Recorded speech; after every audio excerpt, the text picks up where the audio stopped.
Hello everyone, my name is Chris and welcome back to another movie review. Today I'm gonna be reviewing Ghostbusters Afterlife, and as usual I'm quickly gonna go through the story of this movie to tell in short what this movie is all about. Then I'm gonna share my own opinions and thoughts about this movie, so in case you didn't watch it, one big spoiler alert across the screen, and yeah, just click away from this video to avoid spoilers and come back after you watch a movie if you want to, guys. If you don't want to, you don't have to, it's totally okay. But if you really are interested in my opinions and thoughts about this movie right now, then stay with me till the end of this video and let's get started. Alright guys, Ghostbusters Afterlife is a movie that's been released in 2021, and this is a science fiction, adventure, a little bit of comedy and adventure type of a movie. And this is a sequel to original Ghostbusters movies from the 80s. I watched both of them as a kid and I loved them. I really enjoyed them back then and they were pretty cool. And now in 2021, we got this sequel that actually follows. Actually, movie starts with a scene of one of the original Ghostbusters from the original movies in the 80s. It follows him trying to capture this ghost in the trap, and unfortunately he fails and dies at the beginning of the movie.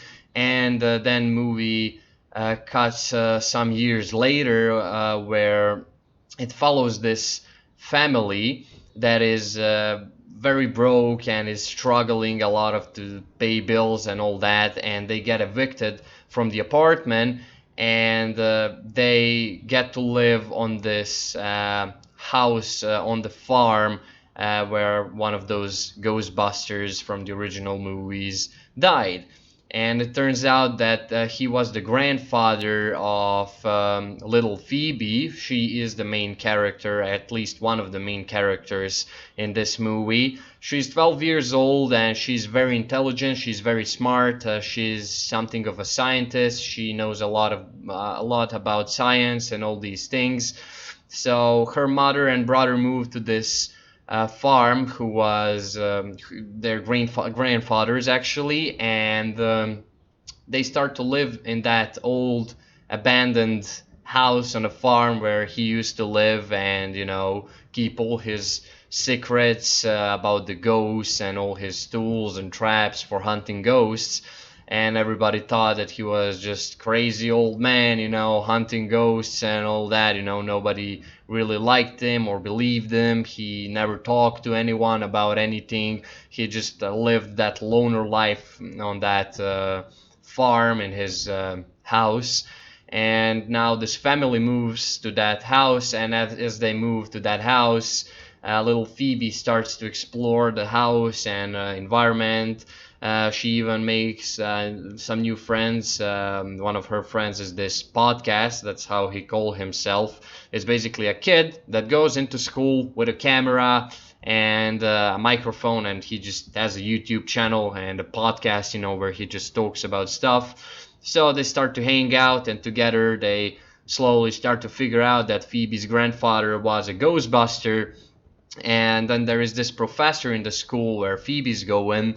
He kind of falls in love with her mother. He also starts to investigate a little bit about the Ghostbusters and about around Phoebe's grandfather's house, and he figures out that the things that she found, these traps and tools and all the equipment he was using as a Ghostbusters, is real. He realizes that all that equipment is real, and one day they find a trap, and inside of that trap was this old spirit, this very evil ghost that her grandfather captured, and they were messing around with the trap, trying it out, is it real or not, and accidentally, unfortunately, they release the ghost from that trap, and he runs into this mountain and awakens the evil that was sleeping for years. And from then on, evil just awakens and all the ghosts break out of that ancient cave. And now Phoebe, that professor, and her brother, that is kind of a side character in this movie but also is there, He has his own thing going on. He's trying to find a job to support his family.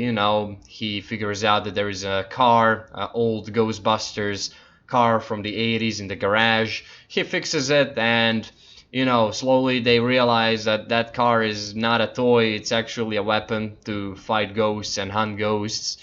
And he also joins the team with Phoebe, Podcast, and that professor, and now together all of them are just trying to stop the evil from spreading and take down these ghosts that awaken. And there is this ancient evil queen or whatever. Yeah, she also awakens and attacks the world, and now they're like a new generation of little Ghostbusters figuring things out and solving the problem. And by the end of the movie, original actors from the 80s also show up, which was pretty fun to see. And they also help them fight these ghosts and this evil queen. I forgot to mention that there is also this girl. I forgot her name. She is kind of a friend of Phoebe's brother. She's actually the one who got him job. She's also part of the crew.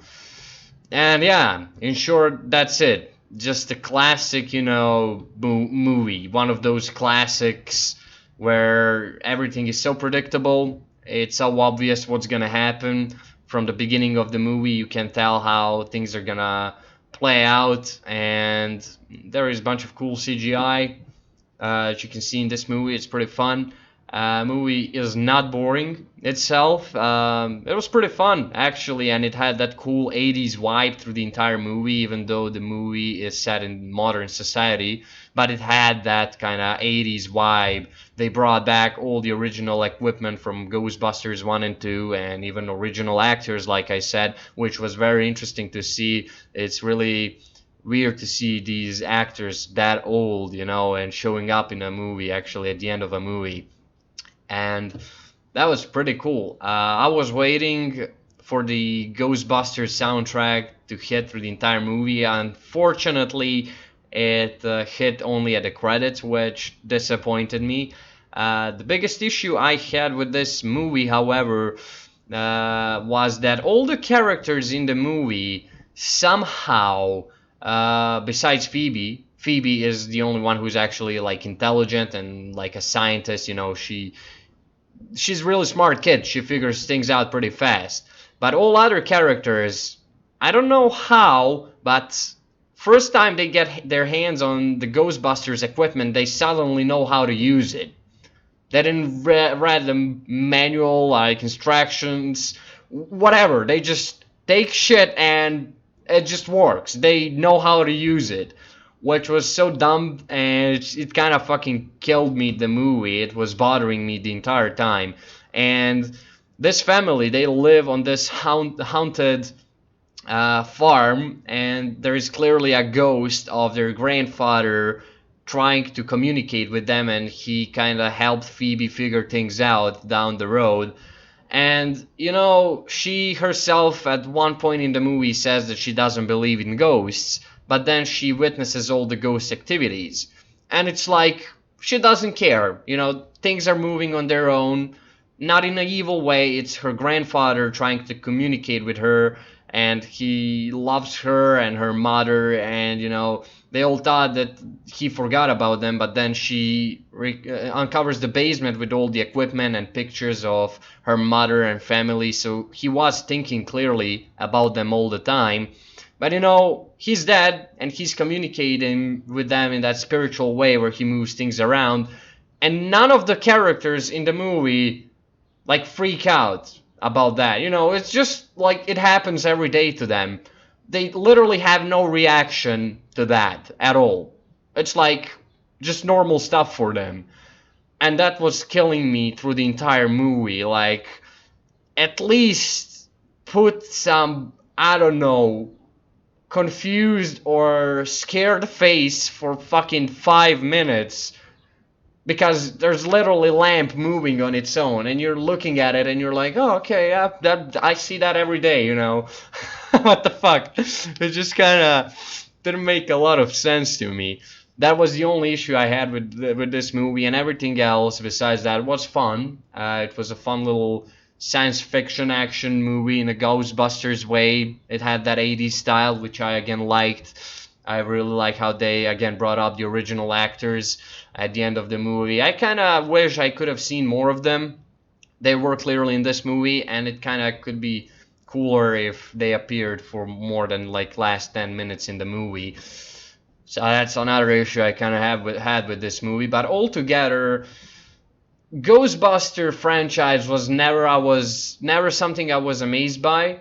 I think the people who were young in the 80s definitely experienced this as a huge hit. I mean, first two movies for sure. I'm not sure about this one, but I think this movie was more there for a nostalgia, and it would be more interesting to these older generations who watched it back then in the cinemas or whatever. But for me, Ghostbusters 1 and 2 still remains the best two Ghostbuster movies. Afterlife was not that bad. It, like I said, again, had that 80s vibe, you know, and it was pretty nostalgic, but again, overall, nothing too special. It was just one of those classic basic movies that you watch for fun, to kill some time, and that's how I experienced this movie. It showed me everything I expected from it. Like I said, it was very predictable. I knew everything was gonna happen, and just what I thought happened, and it didn't disappoint in that way. I knew what I was watching when I was starting to watch this movie. It was just one of those classic movies where you know how things are gonna go, and that's it. You watch this movie to have fun, and that's it. It doesn't have any deep meaning or whatever. It doesn't have any deep message behind it. It was just fun to watch. I got what I wanted from this movie, and I think it was okay. And with that, I don't think I have anything else to say about this movie. If you enjoyed the first two movies, if you are like a person who watched the originals in the theaters in the 80s, if you're one of those older generations, I bet you're gonna enjoy this movie more than anyone, just because it has, again, that nostalgic vibe, and it's technically a sequel to first two movies. So yeah, altogether, not bad movie to check out, but it's nothing special either. And yeah, that's it, guys. I hope you enjoyed this movie review. If you did, then go ahead and leave a like, share, comment, or subscribe if you want to. If you don't want to, you don't have to. It's totally okay. You can also join my Chris Facebook group. Link is down below in the description. I post all kind of stuff over there. So join if you want. If you don't want to, you don't have to. It's, again, totally fine. And yeah, guys, that's it. Thank you for watching. I appreciate all of your support and everything you've done for me and my channel so far. You're amazing. I love you, and I'll definitely see you in the next videos. Chris out.